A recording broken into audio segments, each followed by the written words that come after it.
Sri Preethaji and I are focused on nurturing a new generation of enlightened achievers and young enlightened leaders who will not develop the habit of living in suffering, who will be joyful, who will not be imprisoned by the prison walls of the mind or societal conditioning, who will be clear thinking and fearless, and will be inspired to make a difference to the world.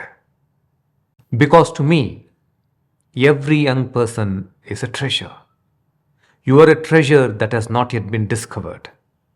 You do not know the power of your consciousness.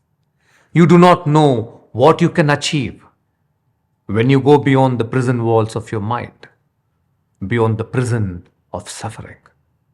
You do not know the great good that will flow from you when you become enlightened. You have no idea of the talent you will unearth from within yourself, the genius you will discover in yourself. Like a master sculptor who alone sees the hero he wants to sculpt from a block of marble, I see you in a way you have never seen yourself.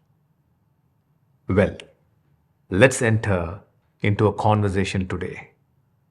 Today, our conversation is going to revolve around a very important theme, the theme of friendship. What is friendship? How do you become a true friend? And how do you nurture true friendships in life? As well as how do you identify a toxic friendship? And how do you extricate yourself from a toxic friendship? Shall we go into these themes? Namaste.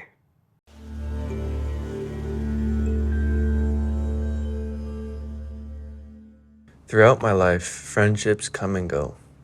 I'm afraid to not see the point of cultivating new relationships because I just think, what's the point if we never talk again? What hurts is the effort of sharing laughter and joy just for friends to stop communicating. How can I move away from this pain and fear so I can freely make connections that are also life-lasting?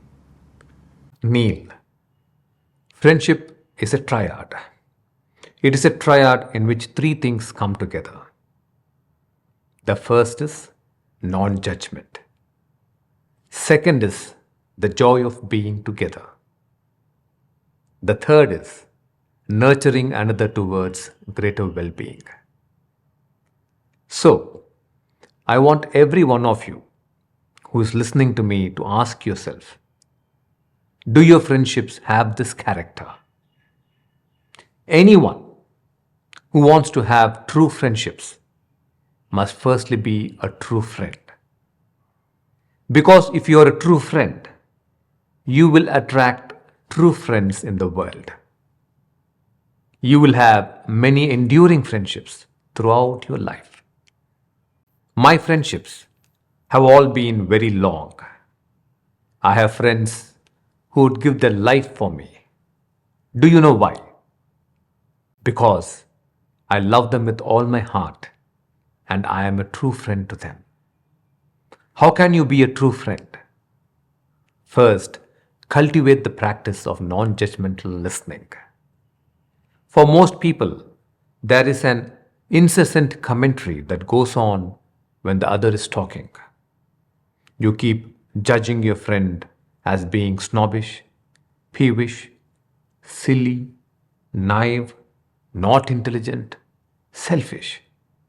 When you are listening to a friend, listen to them. Listen to them without judgment.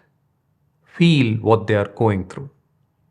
Anyone who can connect to another human being's feeling without judging that feeling can be a true friend.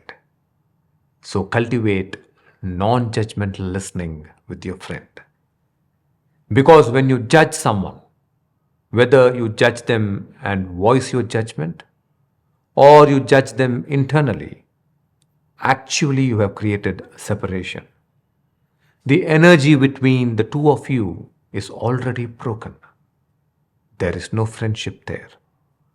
Remember, if you will become a true friend, you will have true friends coming your way. Namaste. My name is Cristiano Oliveira from Brazil. I'm 26 years old and I don't know what friendship or having friends is anymore. I've been very lonely since I was little due to having gone through a lot of mistreatment, betrayal, abuse, violence, and persecution from family and all people around me. Today, I can't trust anyone. I'm afraid to get close to people, and out of self preservation, I can't connect with anyone. I feel like I'm at a dead end. I don't know where to start.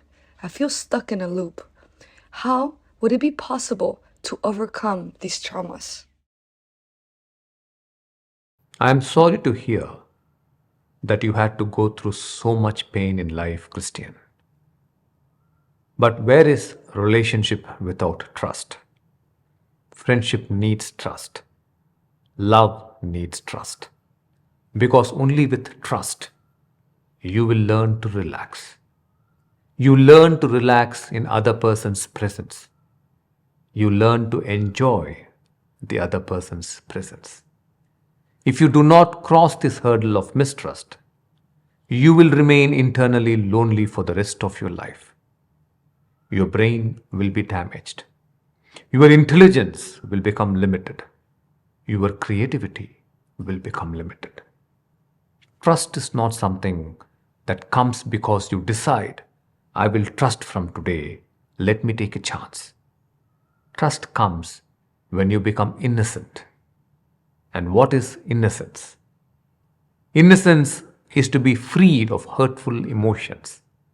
Innocence is to be freed of past hurts. Look at the lives of all the great people. Take Mahatma Gandhi, for example. So many times the British hurt him. So many times his trust was betrayed. But still, they could not steal his innocence. Do you know, when he was in South Africa, a particular police officer tormented him, troubled him.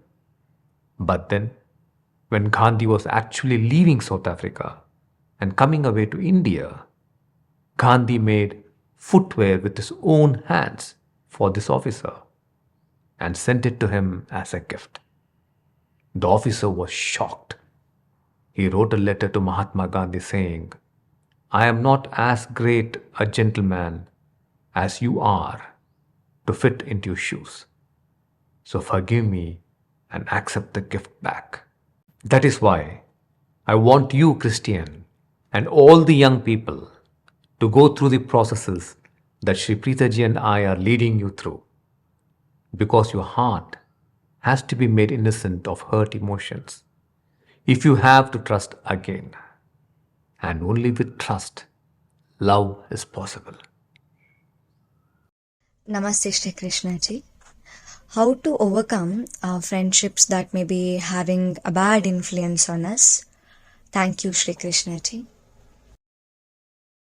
Shivani, firstly, I want you and all the young people listening to me not to blame someone else if you are getting spoiled.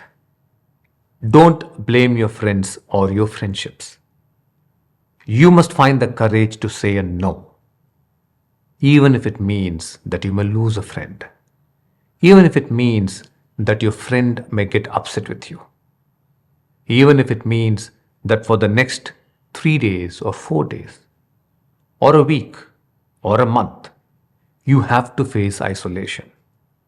If you think and feel that something is not right action, as a young person, you must find the courage to say a no and be bold enough to face the consequences. And I tell you, only worthy friends will gather around you. And if fear does arise, that your friends may desert you because you are refusing them, practice serene mind and dissolve the fear. Then do soul sync meditation so that you'll have wonderful friends coming into your life, and they will. Namaste Sri Krishnaji.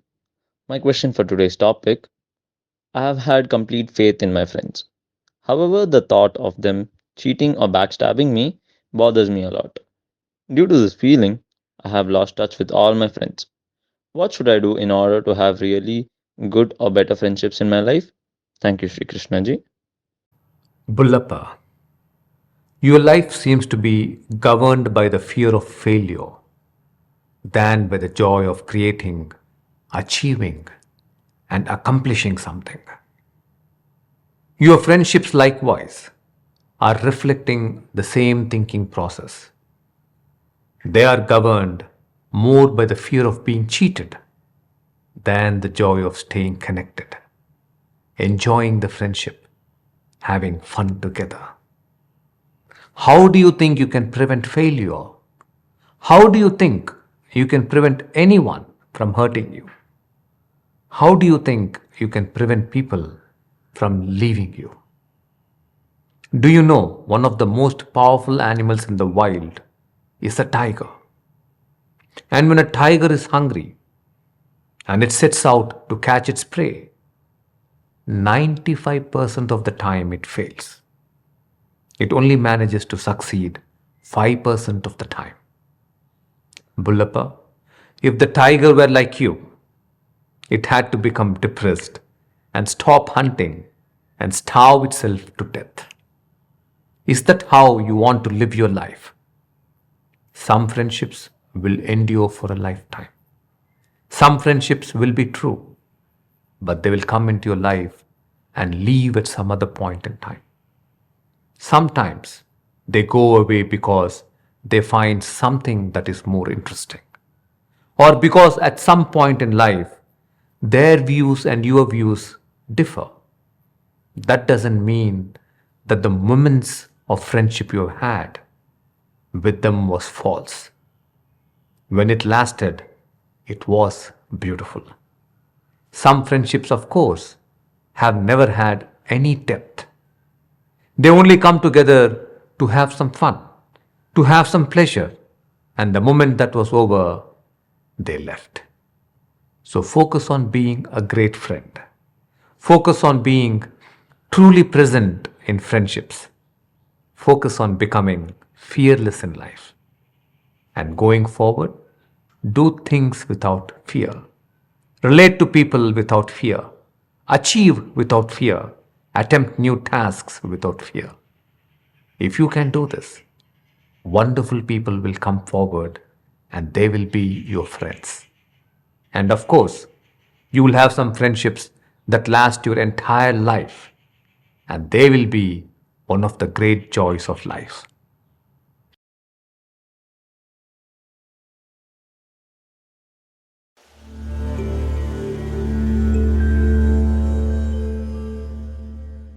Namaste, Sri Krishnaji. I'm very thankful to you for all your wisdom. And here's my question. So, whenever I go to meet my childhood friends, I don't feel that they're so serious about life. That's why I avoid most of my childhood friends because I don't know if they are right or if I am right. Please guide me through this, Sri Krishnaji. Namaste. Basavaraj, most people are childish. I am not meaning childlike. Childlike means being innocent, having a beautiful heart. Childish means most people don't grow up. They remain self centered.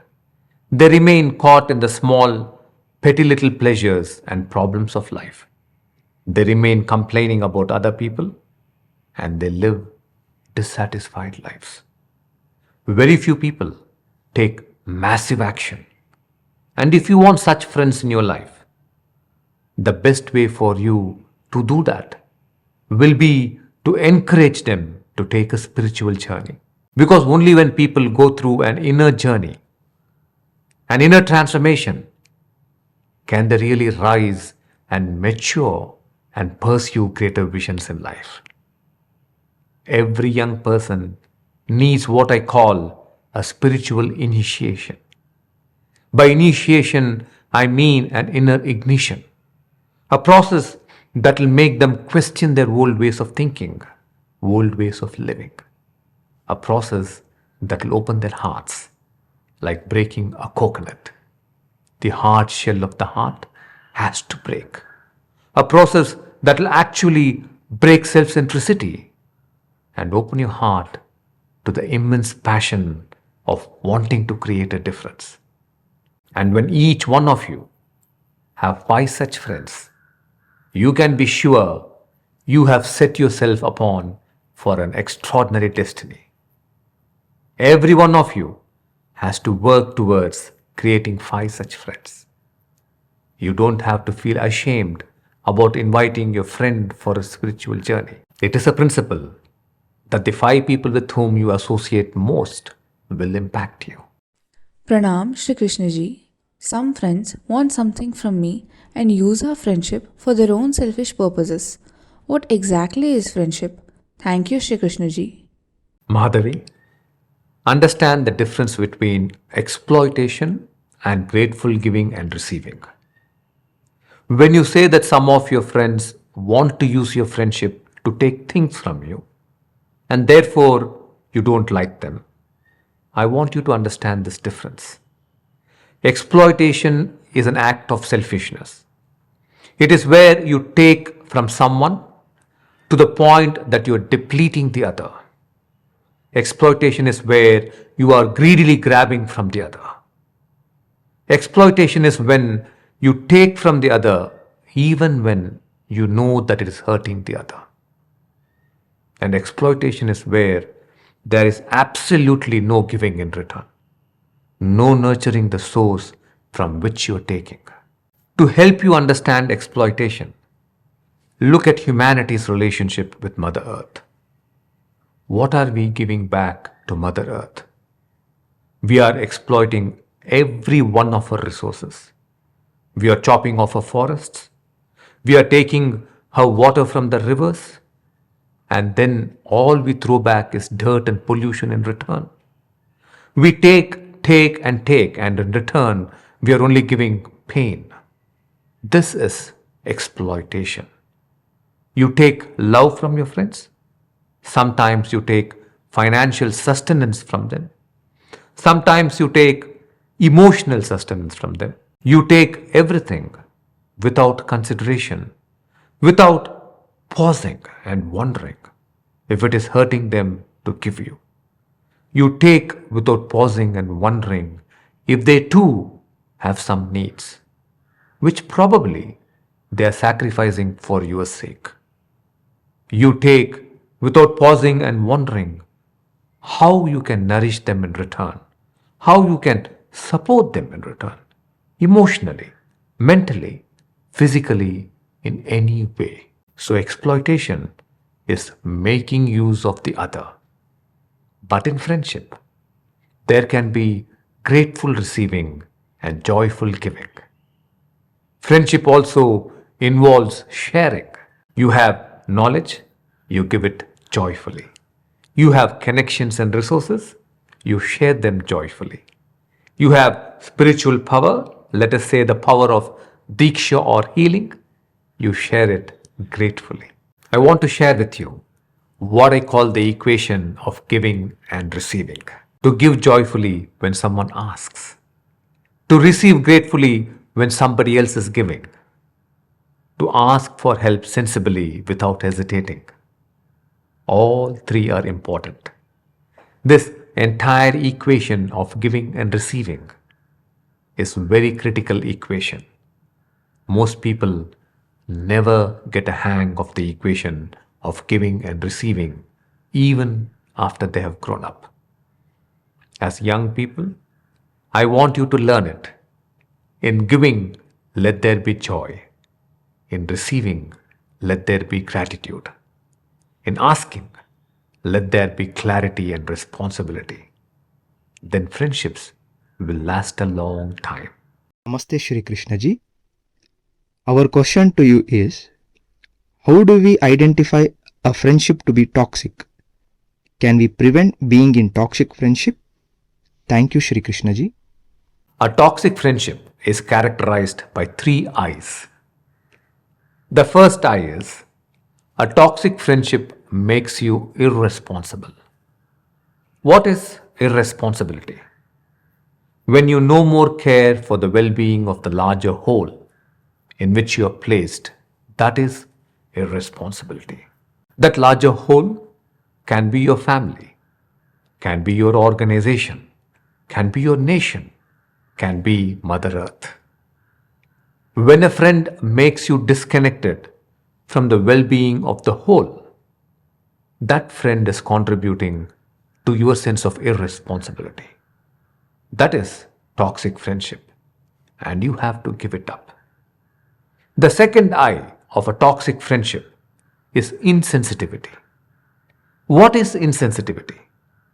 When a friendship is making you shut your heart to the pain of a fellow human being or to the joy of a fellow human being, then that friendship is toxic. If you are in such a toxic friendship, give it up. The third I of a toxic friendship is insecurity. When a particular friendship is constantly pushing you into insecurity, that is, you are constantly feeling judged, you are feeling threatened, or you are feeling that any moment this person may lose his or her love for you, and therefore you are constantly in a state of anxiety. That is toxic friendship. Give it up. Being in a friendship that encourages these three toxic qualities in you, irresponsibility, insensitivity, and insecurity, is not worth it. Know that friendship is one of the most nourishing experiences in life. And I wish that all of you will continue to maintain your friendships, support each other through life, grow together as young oneness leaders who will influence and impact the world and make it a better place for every living being on this planet. And I want all of you to become completely enlightened, awakened, that you will conquer every challenge in life and you will rise to positions of leadership. In the coming few years, I want to see you as enlightened lawyers, enlightened judges, enlightened bureaucrats, enlightened artists, enlightened healers, enlightened engineers and architects, enlightened programmers. I want to see you being enlightened leaders in the world, ushering in a new consciousness on the planet.